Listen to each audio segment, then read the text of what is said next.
Steve. Dans cette chaîne, nous parlons beaucoup plus du génie civil. Alors, c'est ça qui nous concerne beaucoup ici.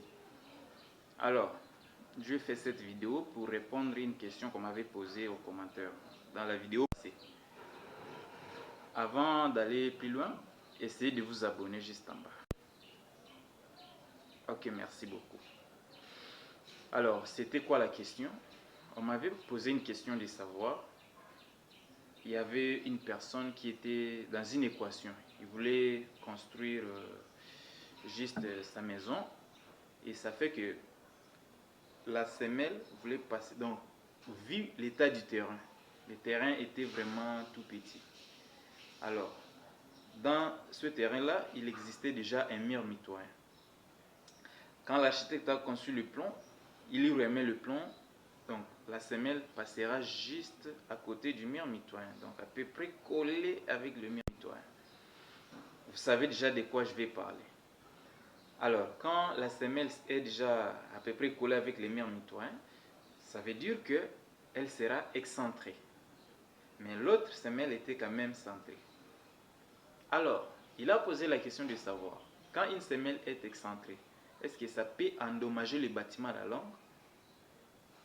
Ok, écoutez maintenant la réponse et regardez en même temps les images que vous voyez. Ça veut dire quoi? Quand vous voulez construire et que vous vous retrouvez dans une telle équation, vous devez construire une longrine de redressement. Voilà les termes techniques qu'on appelle. C'est-à-dire la longrine de redressement qui quitte vers la semelle qui est excentrée vers la semelle qui est centrée. Vous reliez les deux semelles. Alors, on les fait comment? On les fait pourquoi, pardon? On les fait pour éviter les renversements de cette semelle-là. Admettons quand vous avez une charge. Là, nous admettons que c'est une semelle. Là, c'est votre semelle. Et ça, c'est le poteau.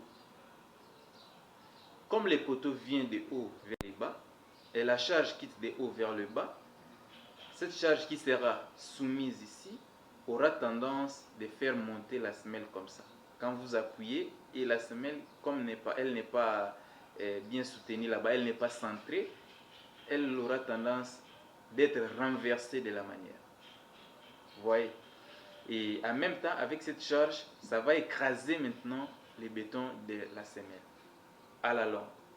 Alors, pour éviter que la semelle se renverse ou le moment se renverse de la manière, on va dresser une longrine de redressement qui va empêcher cette semelle de faire ces mouvements-là de renversement.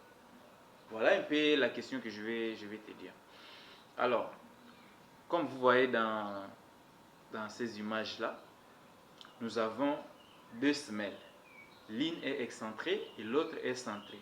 Elle n'est pas excentrée par la volonté du concepteur, mais ce sont des contraintes qu'on trouve au terrain.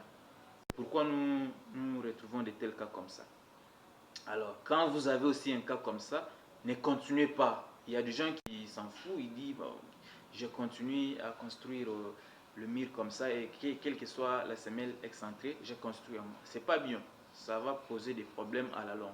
Donc, la longrine de redressement est nécessaire. Alors, vous-même, vous voyez dans ces images-là que vous voyez, il y a deux semelles. Il y a l'une qui est excentrée et l'autre est centrée. Voilà pourquoi on a construit une longrine de redressement. C'est important. C'est pour récupérer, donc c'est pour centrer la charge de cette colonne-là et de cette semelle-là. Voilà l'importance. Bon, il y en a aussi qui se disent, comme il a l'espace, il conçoit des semelles. Et la longrine aussi à part. Il y en a aussi, comme la vidéo qui va suivre après, les images du chantier où j'avais participé, vous verrez que, et la semelle, donc on appelle ça la semelle ou les semelles jumelées. Ça veut dire, ils mélangent. Donc les deux semelles font la même chose. Et les barres de fer, ils contiennent les mêmes barres de fer, ainsi de suite. C'est-à-dire, on appelle ça les semelles jumelées. Alors, pourquoi ils sont jumelés? On tient compte de l'espace. Quand vous avez conçu votre semelle telle que vous la voyez là-bas, vous concevez votre semelle et ça arrive que l'espace qui vous reste entre les deux semelles est tout petit. Ça ne sert pas de laisser cet espace-là. Donc il faut mélanger directement au lieu de faire, au lieu de séparer encore des semelles. C'est comme l'autre que vous voyez, commençant par ce côté, allant vers l'autre là. L'espace est de 5 mètres. 5 mètres là. Et la semelle elle-même mesure 2 mètres de longueur comme ça. Donc c'est une semelle qui est au moins carrée. Hein? Carrée. Elle est carrée. Alors, si on prend 2 là-bas, 2 de l'autre côté, nous restons avec 1 mètre. Alors, c'est rien. C'est pourquoi on a songé de faire ça, une semelle jumelée. Voilà, il y a une longueur de redressement que vous voyez parce que la semelle qui est vers ce côté-là est excentrée. C'est pourquoi nous avons créé cette longueur-là.